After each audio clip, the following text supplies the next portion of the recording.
To foam roll or not to foam roll the IT band? It's a classic debate in foam rolling, and with this video, we're going to address this issue.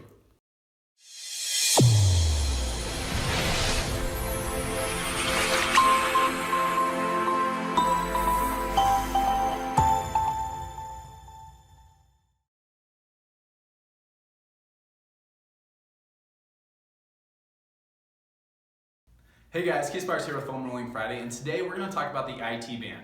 Now, it's probably the most controversial area to talk about when foam rolling, and a lot of that is due to a misconception of what the IT band is supposed to do and how it functions. Now, the IT band runs from the hip down to the knee, but it actually gets fibers that originate all the way up into the pelvis, connecting the tensor fascia lata, the TFL, and the glute maximus muscle. Now, saying that, these two muscles fuse into the bone, but they also fuse directly into the fascial lata that forms the IT band that runs all the way down to the knee. So those two muscles do control the IT band function, but there's more to the puzzle than just that. Now, when we talk about the IT band, we need to understand it's an extension of a deeper connective tissue called the fascial lata, which encircles all the deep underlying muscles of the thigh. Not just on the outside, but also on the inside. It encompasses in a big circle. And at the densest part, which is the outside, it forms the IT band.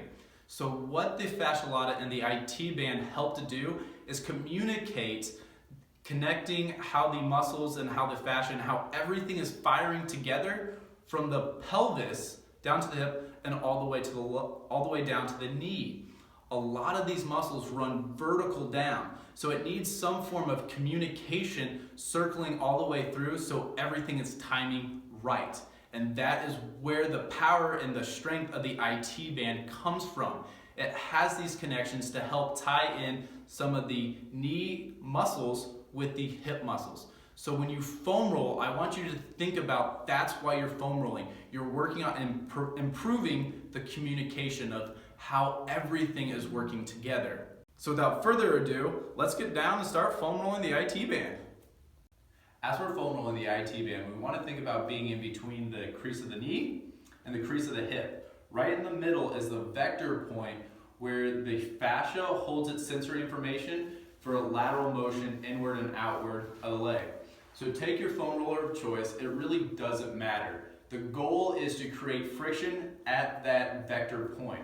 And we want to set it right on top, and we just want to create really quick micro friction in that muscle and fascial group. And just go back and forth, and it might be sensitive. For some of you, that's going to be too much. That's okay. If possible though, try to create friction. So the foam roller is nice for the up and down motion, but the lacrosse ball is wonderful, same area. The lacrosse ball is wonderful for going forward and backward, almost if you're running. So think about it that way to get the friction and the compression down into that vector point if possible. I hope you enjoyed this video. If you have any questions, drop us a comment below, and I hope you have a great day.